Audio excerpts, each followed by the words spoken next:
constantly taught that the experts are in government. They're the ones that know everything, you know. County commissioner meetings and sat there going, I have no clue what they're talking about.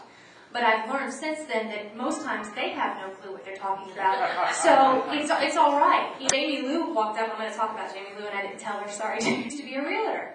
And so she found the information about the Dana Road, and she got over there and she got the plans out and found out how much they paid for it. And she could read all those things because it totally makes sense to her. When Maureen Seibler, who spoke here a few months back, and the parental rights amendment is so important to her because she's a homeschooling mom of 5 boys. And so she has learned so much about that. And she's going next month to a conference in Asheville about that. And everybody has something that they're interested in. And especially now, there are so many things you could pick and choose from. So many things are going haywire that at this point, there are choices for us all here. I was actually on the phone with the inspector that inspects our animal shelter for 1 hour and 15 minutes.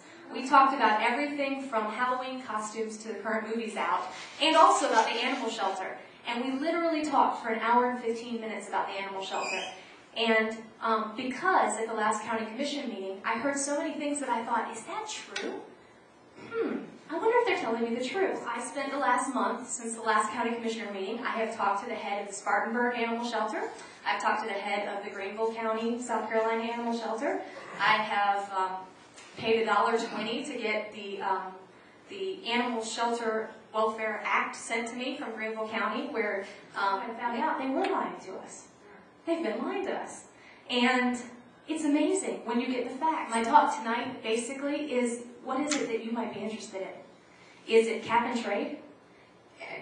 Or net neutrality? If you're interested in the internet, that stuff makes no sense to me whatsoever. The state of North Carolina in 2010 is supposed to do redistricting. What's that going to mean for us?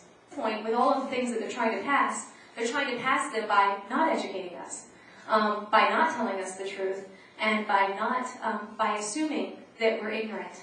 And I think that what's going to change this all is when we're no longer ignorant. When we actually know, that's not true. That's not true. There are more of us than we realize, and I think Washington showed us that. But at some point, you just got to start calling and finding out. Calling, looking up on the internet. The internet's a wonderful thing. And start finding out. So if you can talk to me or Zoe or come by the soup kitchen when we're there on a Thursday and just tell us what you're interested in. Tell us what you're going to look into. What you find as being something that you want to talk about. And then you can talk at one of these meetings. You can stand up in front of the commissioners and say, hey, I know the facts now. You can't say that's a fact because I actually know them.